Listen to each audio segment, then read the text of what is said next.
Hello, hello, hello, everyone.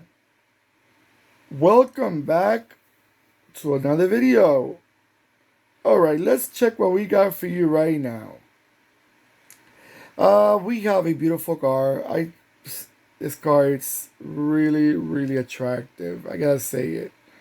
What we got in front of us right now, it's a little beast because of the engine and the power and what it really represents. We have a 143 scale 2011 Ford Focus ST. Now the Ford Focus. What a brand. Everybody knows them. Everybody knows them. But not everyone has a very good taste in their mouth about them. Unfortunately, the Ford Focus was a brand that, what can I say? It was a model that was very popular, but not very reliable, just to say the least. And it's sad because it was an attractive car and it was known worldwide. This car, we all know them. There was actually one of those Fords that they had in mind to make him a world model.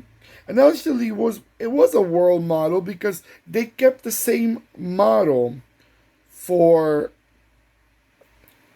all around the world, not just like in Europe.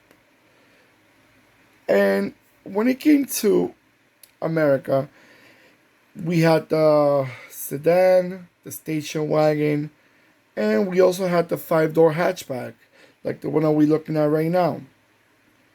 And there was also a three-door hatchback.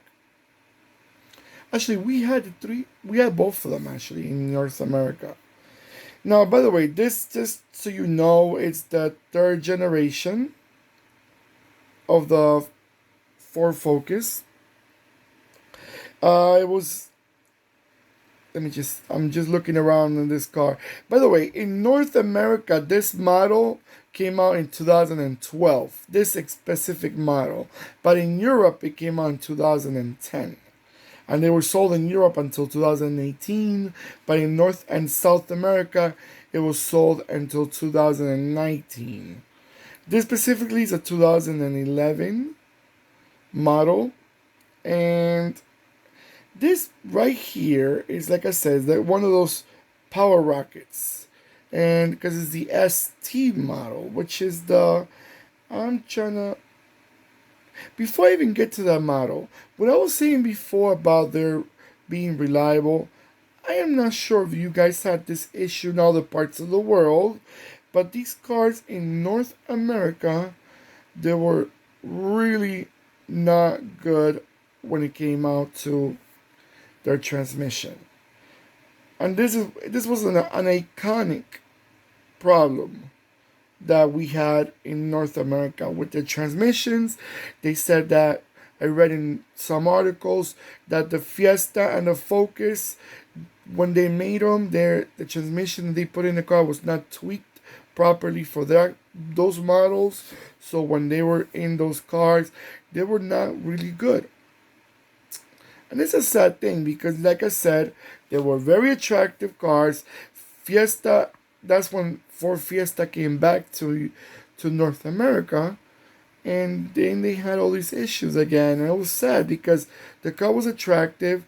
It was quite well accepted in North America, even though you know well in North America the small cars don't do that well, but they were very accepted. But unfortunately, they left with a very sour taste in a lot of people's mouth. I was trying to let you know about the ST. Okay, the ST had a 2.0 engine. 2.0. So, it was the biggest engines in the except for the RS, which was the biggest one. This was the one right below the RS in model status. Alright guys, so I'm gonna let it go around a few times and I'll be right back.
Alright, guys.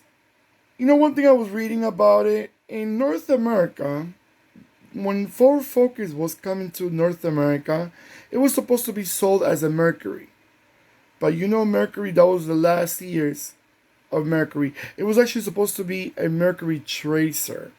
Instead of being a Ford Focus, it was supposed to be a Mercury Tracer, but then Ford got rid of Mercury, so they kept them as a Ford.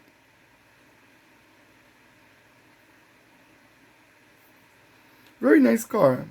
Very attractive model. Sadly, not reliable. And nowadays, in the used market car, these are one of the cheapest ones, and nobody really wants to buy them because they know very well that you are going to have transmission issues sooner or later. And sad. I love this orange color. Very, very modern. By the way, this is actually a Minichamps model. Diecast Minichamps. Very well made. Very attractive. Alright guys, so let me know what you know so far about the Ford Focus. Obviously, I think that I might say that it was a worldwide car. I'm sure it was sold all around the world. But if it wasn't, let me know where it wasn't, where they didn't sell this, where they did not sell this model, and were they reliable in your country? Did they had a bad experience with transmissions too? Have you ever drove one of these? Yeah, let me know in the comments below. I would love to hear your stories. How were they? Were they still are they still being respected? Do they are people still have a bit of respect for these cars, or they just do not want to see them around them? Alright guys, don't forget to give me that beautiful thumbs up. I always appreciate when you do that. Don't forget to click and subscribe. And we'll see you on the next video. Take care of yourselves more than ever. And goodbye.